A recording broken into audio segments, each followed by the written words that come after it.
Hey, listen, guys, on June 1st, Frank and I are going to be at the Western Colorado Economic Summit, where we are going to be speaking specifically about changes in the mortgage industry and how it could affect your business. This isn't going to be a pom-pom cheerleader, you can do it type of talk. We're going to get down to the nuts and bolts. Now, this is going to be in Grand Junction, Colorado, and if you have a chance, there's a list of great speakers and opportunities. You don't want to miss this. All you have to do is click this banner right over there.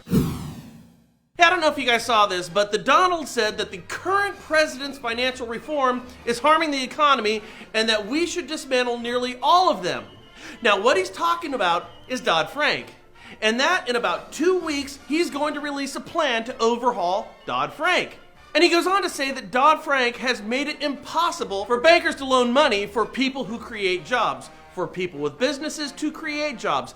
And that has to stop. In fact, the Donald called Dodd-Frank a disaster. But I also think we have to get rid of Dodd-Frank. The regulators are running the banks, and that's why our country, people can't borrow money today. Very strong and unprecedented language from the Donald. So, do you disagree with that? Has Dodd-Frank made it more difficult to lend money?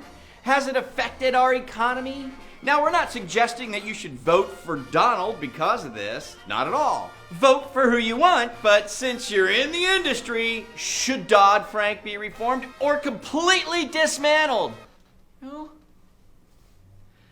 I'm wondering how he's going to do it. If he doesn't have congressional approval. I know a lot of you are already on my side. And for you naysayers, I have 2 strong words for you. Come on. Come on! Okay, sure. All right. Well, that's right, and it's a very interesting point. You can say, as a presidential candidate, that you're going to do anything you want to do, but oftentimes, if you don't have congressional approval, all you're doing is spitting hot air, right? Because in the past 5 years, since Dodd-Frank's existence, congressional Republicans have introduced, get this guys, 139 bills looking to either A, amend, or B, get rid of Dodd-Frank altogether. And Trump can say what he's going to do, but without congressional approval, which is the only branch of government with the authority to repeal Dodd-Frank, the Donald's agenda won't amount to much. And by the way, not only did those 139 bills fail, think about this, it seemed to embolden Dodd-Frank. It's worth noting, however, that Donald would work to weaken or scrap Dodd-Frank, while Hillary and the Burn Man would look to strengthen it. And both the Burn Man and Hillary have put out their agendas stating as much. So this is in fact what will happen depending on who's going to be our next president. Now with that said, perhaps our view, Frank and mine, on Dodd-Frank as it pertains to the mortgage industry is slightly one-sided, because in truth, Dodd-Frank has actually done some good for the industry. For example, just kidding, just kidding. For example, reform has led to fewer bad players in the industry right now. And we all know that. Those guys are gone, along with those products, those 228s, those 327s with those massive balloon payments and prepayment penalties. We get that.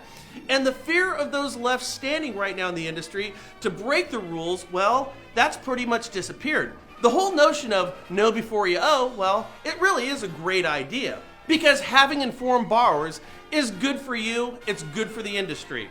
And in spite of the problems with TRID, I've heard a number of lenders out there who actually think TRID, the form itself, is an improvement.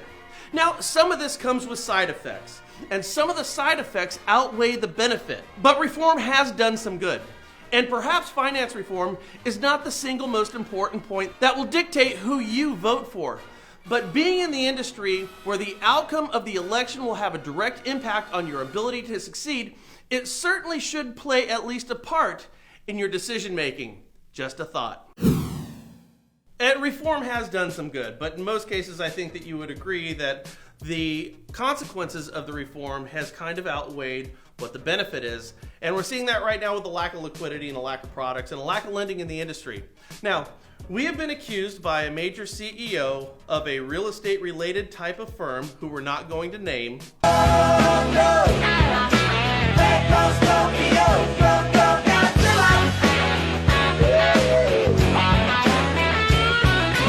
And he called us jokers and alarmists. I don't think that we are jokers and alarmists. I think what we are is just trying to find the problems of an industry that we like and see if there's a way that we can impact improvement. Yeah, we're not jokers. We're like smokers and midnight tokers. Wow!